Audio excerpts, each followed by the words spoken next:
going on? My name is Kevin Deers, and welcome to my YouTube channel, Everflowing Stream, where I get to do in-depth interviews with musicians and people in the heavy rock underground music scene, mostly metal, hardcore, and punk. It's been a couple weeks since I posted an interview, so thank you for staying with me and hanging out and subscribing to my channel. This week, I spoke with Amenra vocalist Colin Eeckhout. They are an awesome band from Belgium, and they have a great record called Did Dorn, and they also did the music for AEW wrestler Malachi Black, you might know. I get to chat with him about a lot of things, including a very, very unique scar toward the end of the interview. If you like what I'm doing, definitely check out all the rest of my videos here on Everflowing Stream. Like, subscribe, comment, and I also have an Everflowing Stream Spotify podcast. You could also find it on Apple Podcasts or wherever else you find podcasts. It's an audio version with some exclusive content with some other creators that I dig. So definitely check that out, the Everflowing Stream podcast. But without any further ado, here is my interview with Colin from Amenra on Everflowing Stream. Hey, what's going on? Right now I'm talking with Colin from Amenra. That's how I've always called it, Amenra. Is that right? Is that how you pronounce it, Amenra? Well, we're not American, so we say Amenra. It doesn't make Amenra. sense, but it doesn't really matter how it sounds, how anyone pronounces it. Fair enough. Well, so I just saw you a couple weeks ago at Numos in Seattle, and a incredible Mhm. show. Just the visual representation and the sound. It was my first time. Actually, no, I saw you play with Behemoth, but the first time seeing Amun-Ra play a headlining gig. So you're back home, right? Is it you're back home in Belgium? Yeah, we've been here now for a couple of weeks. Yep, almost going on the UK tour. But it's good to be home. It's good to be home. Was that your first tour since the pandemic, or?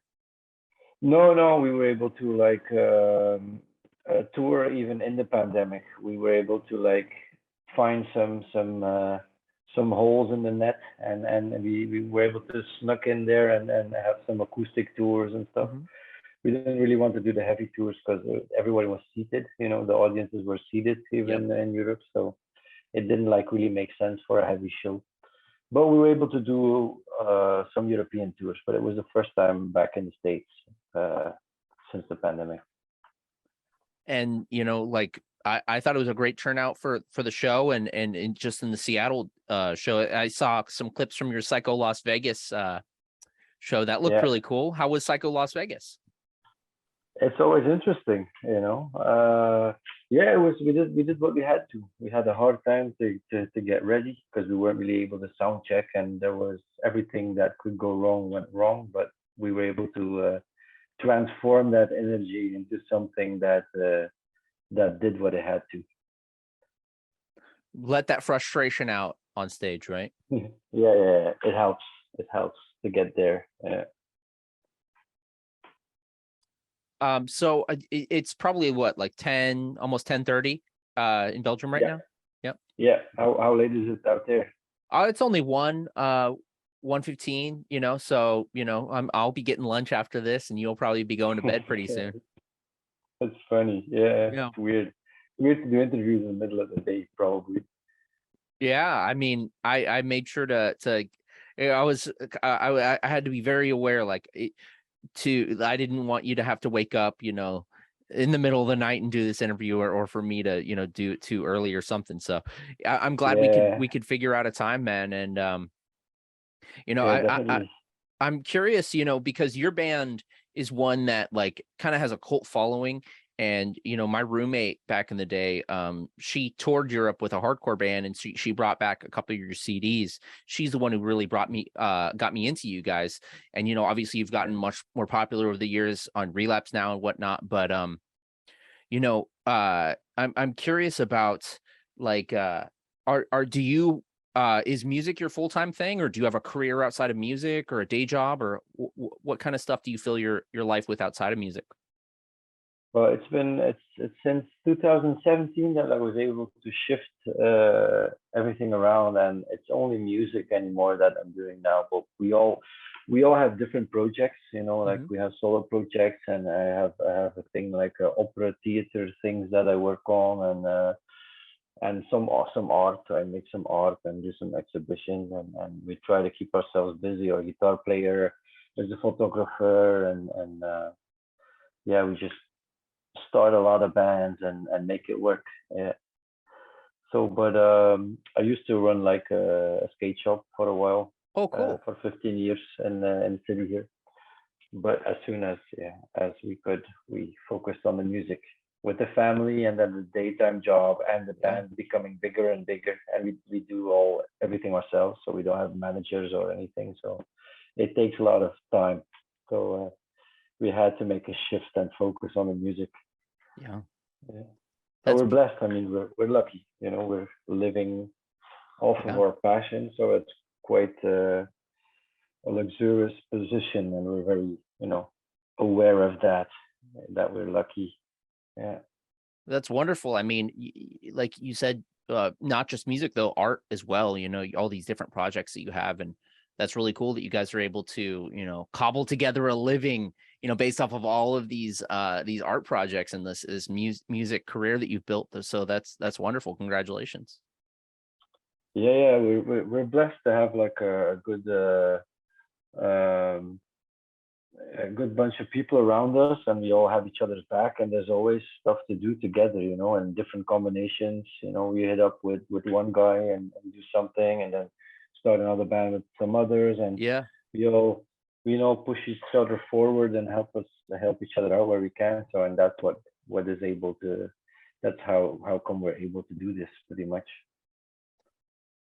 I kind of mentioned how you guys kind of started as like an underground project, gotten bigger, and I'm a subscriber to Decibel magazine. So when I got in the mail, I got a copy of Decibel magazine, and Amenra's on the cover of the magazine. It was kind of mind blowing to me. I was like, this is awesome. I felt like, you know, this band was finally getting this recognition. How did that feel to you to look at a US, glossy rock magazine, and you're on the cover? That must have been a pretty cool feeling. Yeah, it was a big deal for us. We're not gonna lie about it. We really wanted to do a good job and get the pictures right, and make sure that it was and we were lucky that the journalist there was on our side, and he helped us out big time. And yeah, we're really happy that we get so much help from the relapse guys, and yeah, it's nice after 23 years or whatnot to Yeah. see that people still are, um, enjoying what you're creating, and there's still a place and for what we do, in the Hmm. world. So yeah, and here that again is not given to all the bands, and so yeah, the older we get, the more we realize that we should be thankful, and we're stars aligned for us at Yeah. some and planets aligned for us. So it was cool to see. Yeah, very proud of that one. That's awesome, man. I gotta, say this. I'm a wrestling nerd, so I'm a huge pro wrestling nerd. And hearing your voice on AEW for Malachi Black's theme music, that was mind blowing too. So take me back. Yeah. How did that happen? Are you familiar with him, or are you friends with him? Yeah, yeah. Well, I got to know him online though. I never met him in person. Hmm. But since he loves metal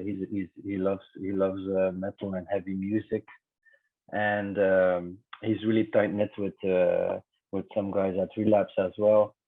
So I think as he's originally from the Netherlands, which is Hmm. a country right next door to Belgium, and we speak the same language. And I Yeah. think the fact that our last album wasn't our language kind of uh, caught his attention, and it kind of fit into the character he was creating back then, the new Malachi Black thing, because we were in touch before the character got announced and stuff. So yeah, it's really cool. Like it's like a little family, and we were happy that he wanted to use one of our songs, obviously, to his entrance theme. And it's cool to see, you know, like here in Europe, the wrestling isn't that big. In the States, it's Hmm. very, very popular. And here it was aired on TV when in the 80s, 90s, when it was still WWF, and you Hulk had Hulk Hogan and all that Hogan stuff. Yeah. and Yeah. Ultimate Warrior and stuff. And then I saw it, and as a kid, I was really, you know, I loved that, and I had all the action figures and stuff, you Hmm. know.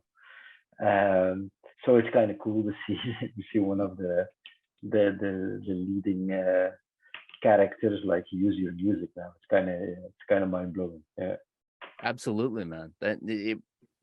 I definitely got really excited when I saw that, and it probably got, some people that, are wrestling fans and don't know that music. They probably tuned into the band. They probably checked it out, and yeah, that's really cool. Get some new eyes on it. definitely.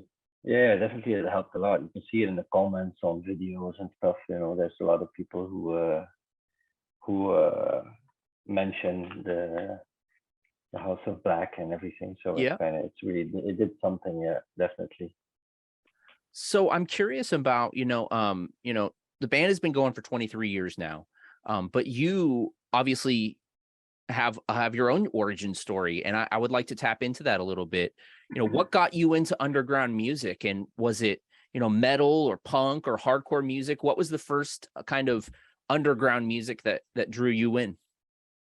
It was hardcore in Belgium in the early '90s. There was a big straight edge hardcore scene that really thrived here. With to European standards, Belgium was really really active. We had a lot of bands, and the shows each weekend drew 500 to 1,000 young people, and it's pretty much what we did then. You know, every weekend we went to check out the same five bands time after time. You know, and Yep. then eventually, we realized that we could start our own band, and then that's how it kind of started.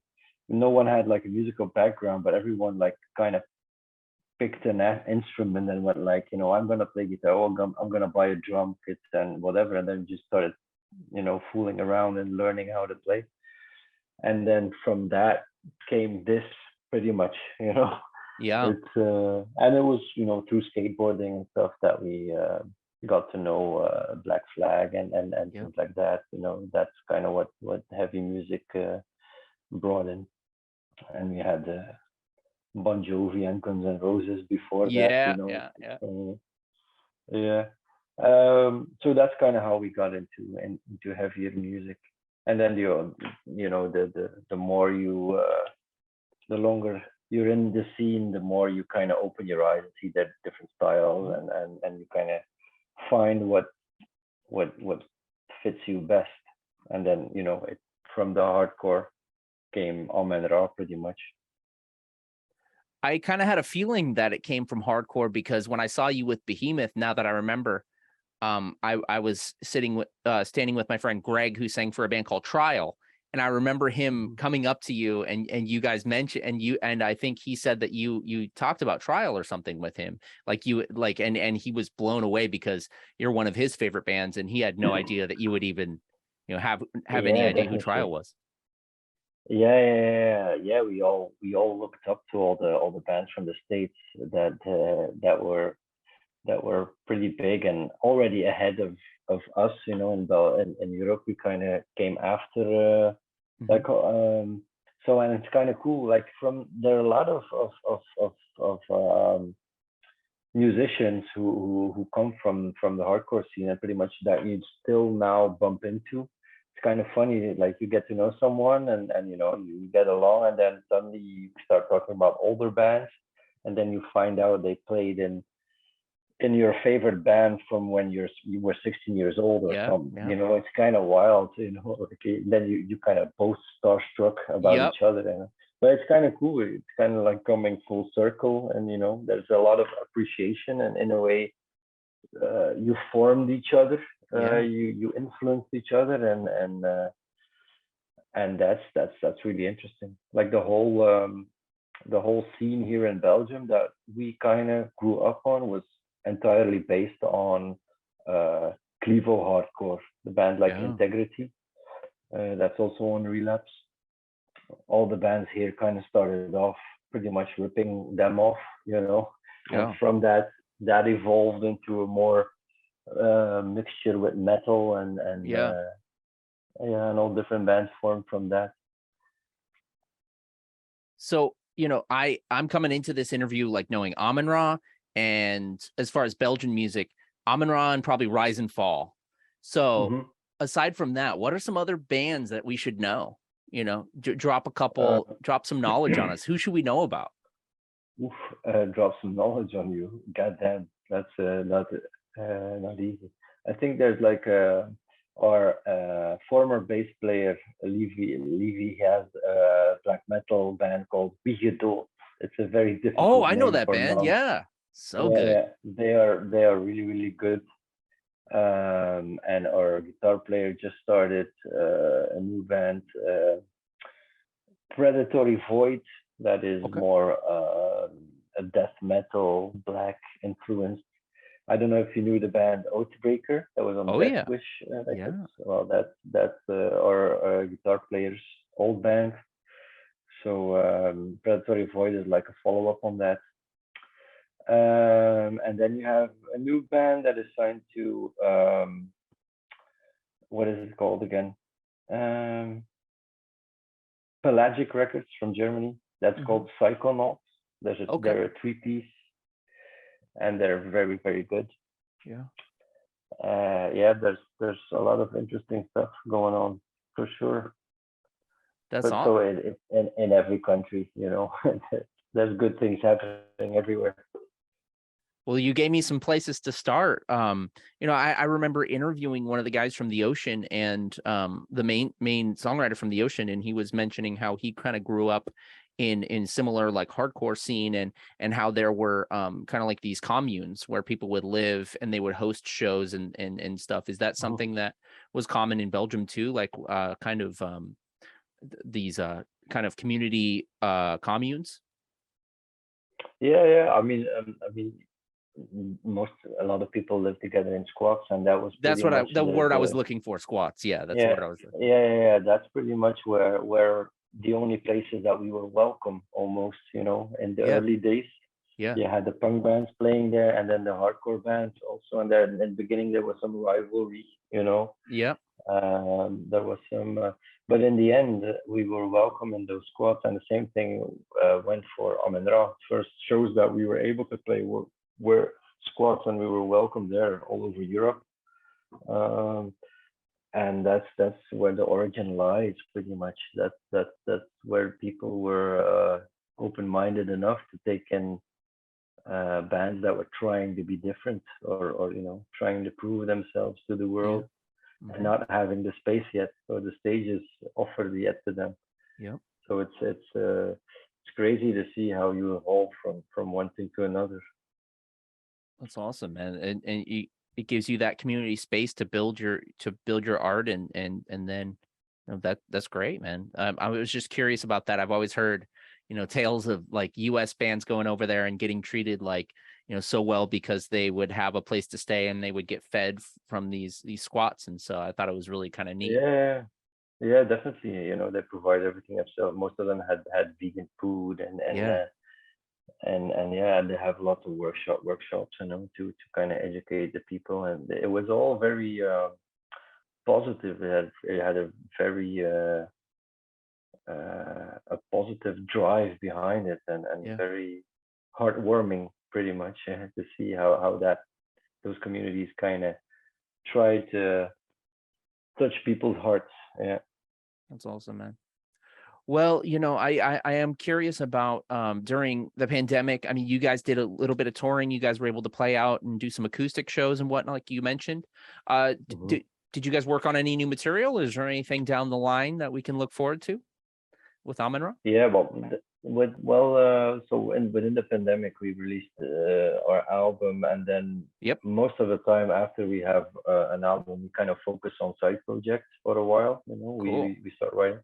So I think every one of us pretty much has we have Eeckhout, that is a two-piece band, bass and drum Hmm. lineup. So he's releasing his first full-length album in December. Awesome. Then, like I mentioned, the Predatory Void has also recorded, and then I also did some recording for my solo project.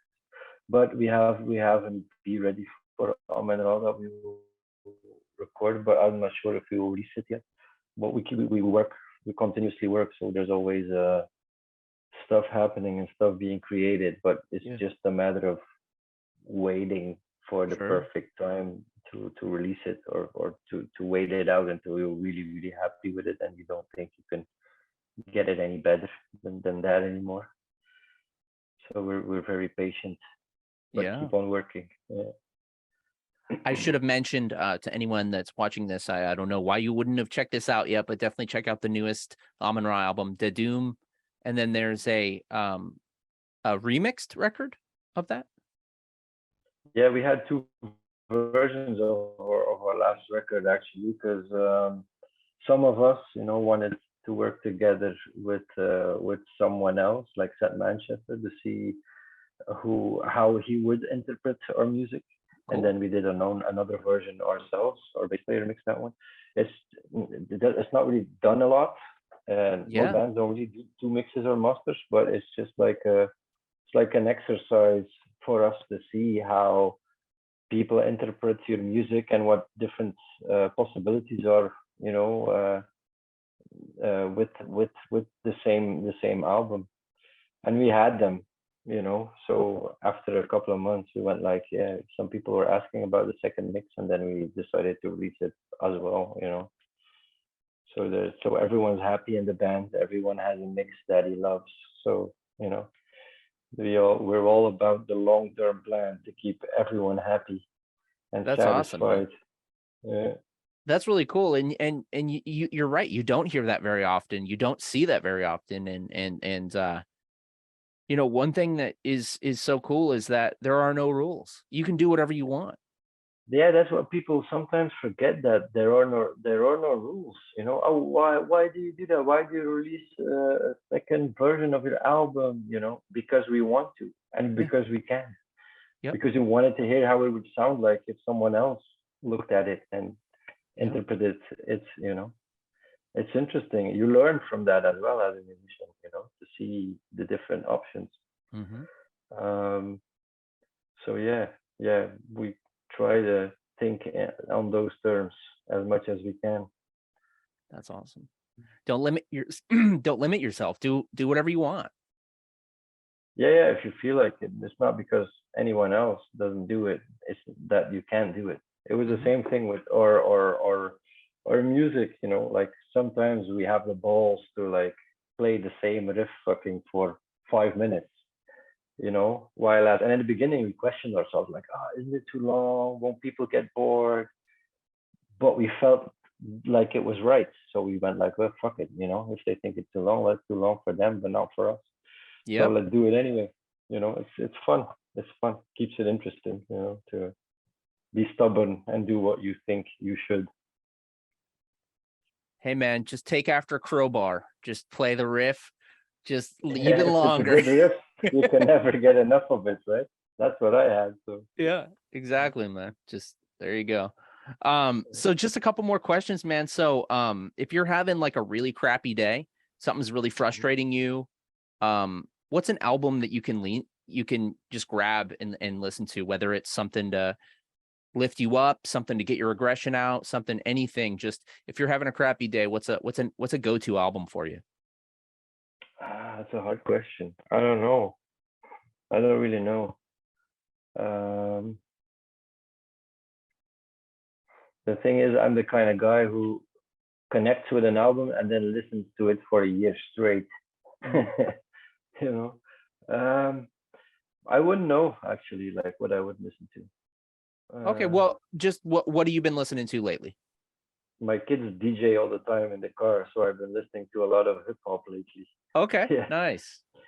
What do it's they think of interesting. dad's music? What do they think of dad's music? Well, I don't know. They kind of like to see the live shows because Sure. they think it's interesting to see myself and their uncles Yep. go wild on stage and look ferocious because they don't really know us that way. Yeah. Um, but yeah, we're old, middle aged. None. That's not Oh, that's interesting for just those dad guys. screaming with his uncles. Yeah, what's up? Yeah, that doesn't really. That's not interesting. But I listen to a lot of folk music. Mm, I listen to some Bonnie Prince Billy hmm. stuff, or I like Nick Cave and Mark Lanigan Yeah. and things like that. I listen. I don't listen to heavy music that often Mm. anymore. I used to only listen to that, but you always listen to it from a different angle. If you make that kind of music, you always analyze, and you can't just take it in as you should. Yeah. You know. Um, so it's a bit all over the place. My musical taste right now. Cool, man. Well, it you know, I would say it's working for you because the records just keep getting better and better. So I'm excited to hear this new EP you're talking about, and I do have one final question that is a bit of out of left field, but we ask it for everyone. If you can pick a scar anywhere on your body, show us if you can, but at least tell us the story of how you got the scar. Oof. Uh, what? Wait. Anyway, I don't know if you can see it. Or see some. Oh Can yeah. you see this Yeah. one? Oh yeah. I see that. Yeah. That looks like a Yeah. knife or I something. had I had I had this project in my head where I had my nipples removed. So I had them casted in resin, like you have in churches here in Europe. You have a lot of relics. They keep relics of saints that you can go and um, what's the English word? You can uh, I'm not finding the right words. Worship? Worship, yeah, whatever. Yeah, that's the word I think. Yeah. So, and I was intrigued by that. Why that you would keep uh, some some bones of a person to go and worship. I always was intrigued by that stuff. And you have like catacombs as well here in Europe, everywhere that have presumably saints or parts of saints preserved and stuff. And I had my nipples removed by a friend of mine, and I had them casted in resin, and had a friend jeweler made uh, um, relics of that for my kids. I have two sons, so they Wow. each get a piece of their physical father. Wow. Uh, yeah. So yeah, and the nipple kind of symbolizes the nurturing Yeah. part of the body, So that was the idea a little bit of that of those cars. Yeah. Wow. I was not expecting that, but thank you for sharing. That's quite unique and interesting. That's really cool. Thank you I for can I sharing can that. show I can show I can show them. You want to see my nipples? Yes, I would like to see your Go and nipples, get sir. them. Yeah. Give me Please a show me your second. nipples. Yeah, there Here he they is. are. There's in my little box. Nipple box. The nipple box here. There you have them. Wow. There it is. There they Cast in are. resin. The nipples of Voila. Colin. Boom. There you have them. Anyway, so yeah, that was the scar that had the most appealing story to it. Yeah. Awesome. Well, thank you so much for sharing, and thank you so much for taking the time. I know it's late for you, so any final words, Problem. man? Any final words for anyone listening? No, you enjoy your lunch and have a good day, man.